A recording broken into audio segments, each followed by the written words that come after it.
மக்களின் பாதுகாப்பை காக்க முடியாத திமுக அரசு இன்று தமிழகத்தில் சட்டம் ஒழுங்கு என்ற அமைப்பை பெயருக்கு மட்டும் வைத்திருக்கும் அரசாக மாறியுள்ளது.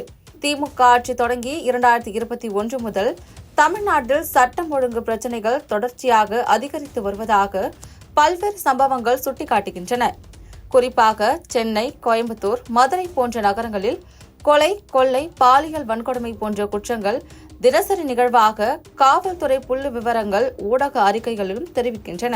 உதாரணமாக 2023 ஆண்டு மட்டும் மாநிலத்தில் 1800க்கும் மேற்பட்ட கொலைகள் பதிவாகியுள்ளது என்பது முந்தைய ஆட்சிகளை விட 20% அதிகரிப்பை காட்டுகிறது.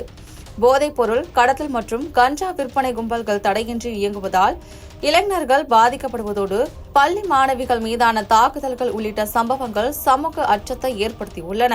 அரசியல் தலையீடுகளால் காவல்துறையினர் சுதந்திரமாக செயல்பட முடியவில்லை என எதிர்க்கட்சிகள் குற்றம் சாட்டும் நிலையில் கடந்த ஆண்டு நடைபெற்ற உள்ளூர் தேர்தல்களின் போது நிகழ்ந்த வன்முறைகள் மற்றும் காவலர்கள் தாக்குதல்கள் போன்றவை ஆட்சியின் பலவீனத்தை வெளிப்படுத்தியுள்ளன.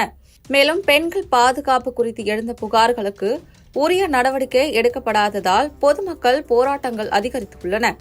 இவை அனைத்தும் திமுக அரசு சட்ட ஒழுங்கை கட்டுக்குள் கொண்டுவர தவறியதாகவே காட்டுகின்றது. ஆனால் அரசு தரப்பில் புதிய காவல் நிலையங்கள் அமைப்பு, சிசிடிவி பொருத்தல் போன்ற திட்டங்கள் செயல்படுத்தப்படுவதாக கூறப்பட்டாலும் நடைமுறையில் குற்ற விகிதம் குறையாதது மக்கள் அதிருப்தியை ஏற்படுத்துகிறது. 2024 கொலை, பாலியல் வன்கொடுமை, போக்சோ வழக்குகள் அதிகரித்துள்ளதோடு போதைப்பொருள் மற்றும் சைபர் குற்றங்கள் வேகமடைந்துள்ளன. 2025 ஆண்டில் ஏற்பட்ட கோயம்புத்தூர் விமான நிலையத்தில் அருகில் கல்லூரி மாணவியை 3 பேர் கூட்டு பாலியல் வன்கொடுமை செய்த சம்பவம், சமீபத்தில் திருச்சி போலீஸ் காலனியில் நிகழ்ந்த கொலை, கோவில் காவலாளிகள் கொலை போன்றவை சட்ட ஒழுங்கின் மோசமான நிலையை உறுதிப்படுத்துகின்றன.